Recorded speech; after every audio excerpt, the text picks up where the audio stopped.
আসসালামু আলাইকুম। আমাদের বাড়ির নতুন বিল্ডিংয়ের কাজ চলছে। প্রথম তলার ছাদ ঢালাই হয়ে গেছে। এখন দ্বিতীয় তলার ছাদ ঢালাইয়ের কাজ চলছে। এই সময়ে একটা বিল্ডিং করতে গেলে প্রচুর টাকা খরচ করতে হয়। আমার বাড়ির কাজ খুব দ্রুত এগোচ্ছে। আপনারা দোয়া করবেন সবাই আমার বাড়ির জন্য। আমি খুবই ভোরবেলা উঠে পড়ি ঘুম থেকে। আজকেও ভোর 5:30টায় উঠেছি। শাশুড়িকে সঙ্গে নিয়ে একটু ছাদের কাজ কত দূর এগিয়েছে দেখতে এসেছি। কিছুক্ষণ পর বেলা হয়ে যাবে, তখন ছাদে আসতে খুবই গরম লাগবে, তাই শাশুড়িকে নিয়ে দেখতে এসেছি কাজ আসলে কতটুকু হয়েছে।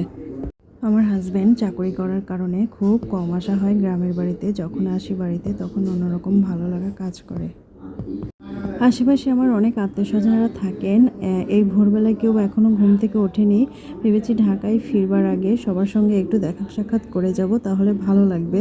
আবার কবে আসবো ঠিক জানি না, তবে তাড়াতাড়ি আসারই চেষ্টা করব। যেহেতু বাড়িটির কাজ ধরেছি, আমার শাশুড়ি সব কিছু দেখভাল করে থাকেন। শ্বশুর একটু অসুস্থ থাকার কারণে তিনি এত কিছু দেখতে পারেন না, তাই এখানে এসে খুবই ভালো লাগছে। আশা করি আবারও খুব তাড়াতাড়ি আসবো ইনশাআল্লাহ।